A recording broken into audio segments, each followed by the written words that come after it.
નમસ્તે દોસ્તો, હું મગન ભંડેરી. યુનિવર્સલ બાર્ટર સિસ્ટમનો એક પાર્ટ છે રેવન્યુ હેલ્પ.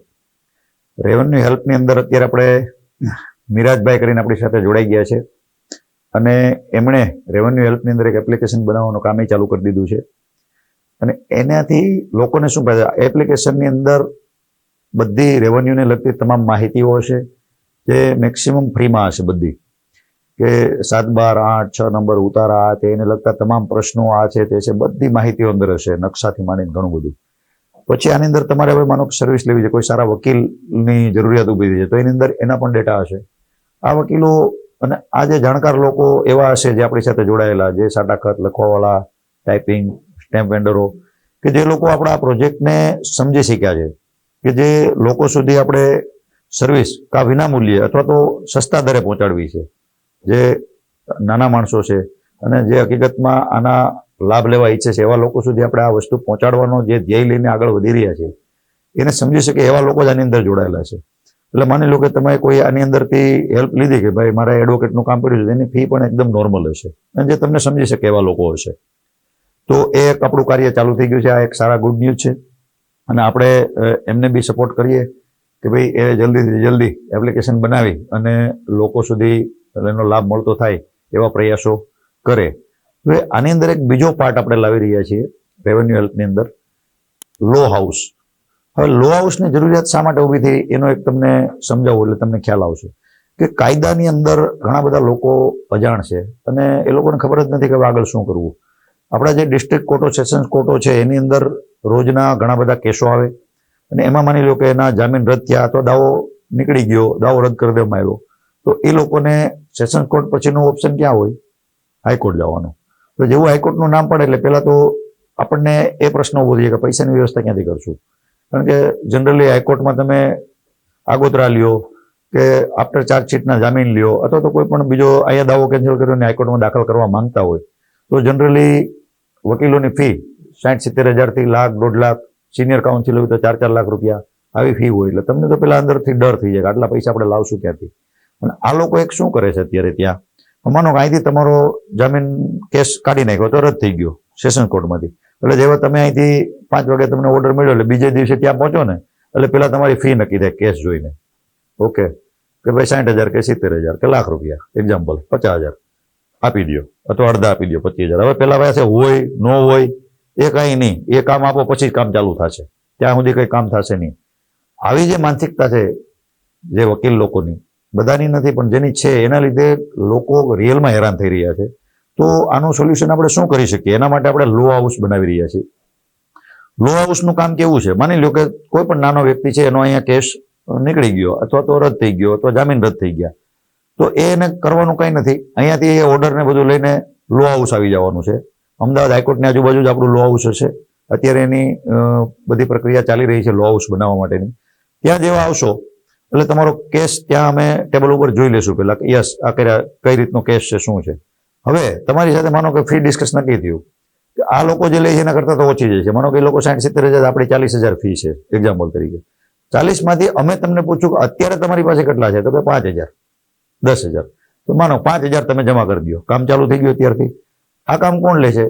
સિનિયર એડવોકેટો, જે અત્યારે નવા એડવોકેટ થયા છે, જ્યારે બાર કાઉન્સિલનું લાયસન્સ આવે, હાઈકોર્ટની પ્રેક્ટિસ કરી રહ્યા છે, કોઈના કોઈ સિનિયરના અંડરમાં કામ કરે છે, એ લોકોને લો હાઉસ હેલ્પ કરશે કેસ આપવામાં. માનો કે એ લોકોના 25-50 કેસ વર્ષના થશે તો એ લોકોને બી અનુભવ થશે.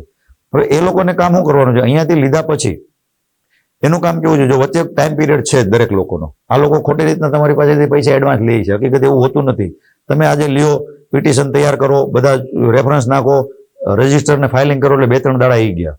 ફાઇલિંગ થયા પછી તમારો કેસની તારીખ આવે, નંબર કે તારીખ, માની લો કે 8 દિવસ કે 12 દિવસ પછીની આવી, તો એ તારીખ સુધી તો એને ક્યાંય હિયરિંગમાં જવાનું નથી. અને એ તારીખે એનો વારો આવે તો આવે કોર્ટની અંદર. એ કોઈ ફિક્સ લખી નથી દીધું કે તમારો 49મો વારો કે 83મો વારો છે લિસ્ટિંગની અંદર, તો તમારો વારો આવી જ એવું ક્યાં જરૂરી લખી દીધું? અને એ કોઈ વકીલની તાકાત નથી કે એ વારો વહેલો લાવી દે. એ તો જજ અને કેસ ઉપર ડિપેન્ડ છે, કયો કેસ કેટલો લેન્થ ચાલે છે, એની આર્ગ્યુમેન્ટ દલીલો કેટલી લાંબી ચાલે છે એના ઉપર ડિપેન્ડ છે. અને કોઈ એમ કહેતું જજનું સેટિંગ, કોઈ જગ્યાએ જજનું સેટિંગ થતું જ નથી, એટલે આ વાત મગજમાંથી કાઢી નાખજો. જે કાંઈ થશે એ લીગલી પ્રક્રિયામાં જ થવાનું છે. એટલે આની અંદર આપણે એવું ઈચ્છીએ છીએ કે માનો કે અત્યારે તમારી પાસે 5,000 છે, આપી દો, કામ ચાલુ કરી દો. એટલે એક તો એને માનસિક રીતે સ્ટ્રેસ ફ્રી થઈ ગયો કે ભાઈ ચાલો કાંઈ વાંધો નહીં. હવે 40,000 છે એના તમને હપ્તા થઈ ગયા છે, બરોબર. માનો કે તારીખ આવી છે તમારી, એ પહેલા તમે થોડાક જમા કરી દો. તારીખમાં હિયરિંગ છે, હવે તમને એવું લાગ્યું કે ભાઈ હિયરિંગની અંદર અમુક 2 પ્રશ્ન એવા આવી ગયા કે એમાં સિનિયર કાઉન્સિલની જરૂર છે.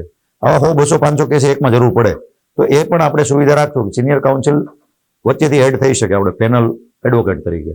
તો એની પણ ફી આપીને આપણે તમારી સાથે ડિસ્કસ કરીને નાખી શકીએ. પણ ત્યાં સુધી જે તમારો આ પ્રશ્ન છે કે જે 40-50 હજારમાં પતી જતો ને એ હપ્તે તો હું કામ ખોટા લાખ 1.5 લાખ રૂપિયા બગાડો છો? સિનિયર વકીલો જે છે એની જગ્યાએ જુનિયર કામ કરે તો એ જ થવાનું છે. હા, જુનિયર કાઉન્સિલરને, જુનિયર જે વકીલ તૈયાર છે એ લોકો માટે આપણા લો હાઉસની અંદર તમામ સુવિધા એક જ ડેસ્કમાં મળશે એને.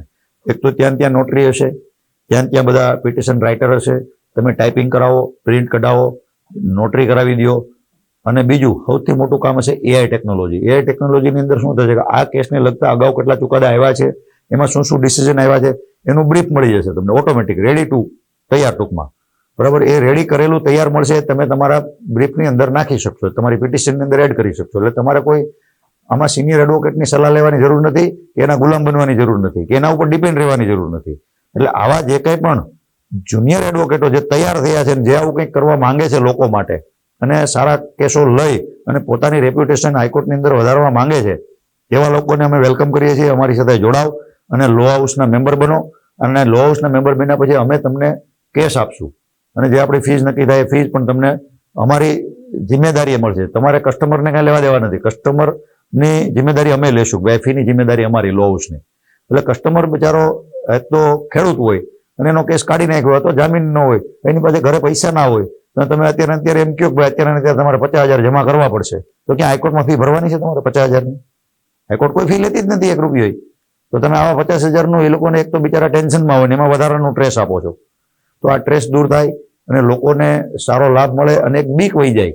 હાઈકોર્ટમાં જવું કાંઈ વાંધો નહીં, લો હાઉસમાં પહોંચી જાવ, પૈસા છે કે નથી પછીની મેટર છે, કામ ચાલુ થઈ જશે, બરાબર. અમને ભરોસો છે કે જે લોકોનું કામ કરે એ કોઈ દી પૈસા ખોટા કરતા નથી, અને સાચી ફી હોય અને વ્યાજબી અને માપસરની ફી હોય તો દરેક લોકો આપી જ દે છે, કોઈ કાંઈ ખોટું કરતા નથી. એટલે અમને ભરોસો છે. તો દરેક લોકો આ લો હાઉસના પ્રોજેક્ટમાં હજી કાંઈ તમને એવું નવું આમાં લાગતું હોય કે આ એડ કર્યા જેવું છે, તો અમે એ લોકોને પણ વેલકમ કરીએ છીએ.